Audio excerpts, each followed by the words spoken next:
নানা রকম বিতর্কিত কর্মকাণ্ডে জড়িয়ে গেল বছরে বিভিন্ন মেয়াদে শাস্তি পান সাকিব আল হাসান। এরপর বছরের শেষের দিকে তার বহুল আলোচিত বিদেশে লিগ খেলার অনাপত্তিপত্রও দেয় বিসিবি। মুক্ত সাকিবের প্রতি তাই বিশ্বকাপে দেশবাসীর প্রত্যাশা ছিল অনেক বেশি।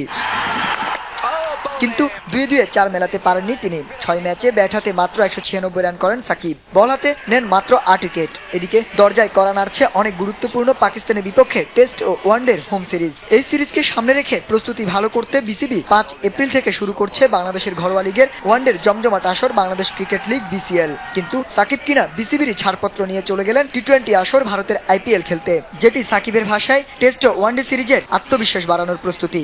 আমার কাছে মনে হয় না যে বিপিএল থেকে কোনো অংশে কম কম্পিটিটিভ ক্রিকেট হবে, তো কম্পিটিটিভ ক্রিকেট যত বেশি হয় ততই ভালো। পাকিস্তান সিরিজ তো অবশ্যই মাথায় থাকবে, but at the same time first 2টা ম্যাচ যদি আমি খেলি আর ভালো খেলতে পারি, ওই কনফিডেন্সটা আমার অবশ্যই কাজে লাগবে। পাশাপাশি বিশ্বকাপে যে ভারত বাংলাদেশের ম্যাচ নিয়ে এত আলোচনা বইছে তা সাকিবকে কোনো স্পর্শই করেনি। তিনি বলেছেন, কলকাতার হয়ে ভালো খেলাটাই এখন তার মূল লক্ষ্য। না, আমার কাছে মনে হয় না যে এটা নিয়ে মাথায় রাখার মতো কোনো বিষয়।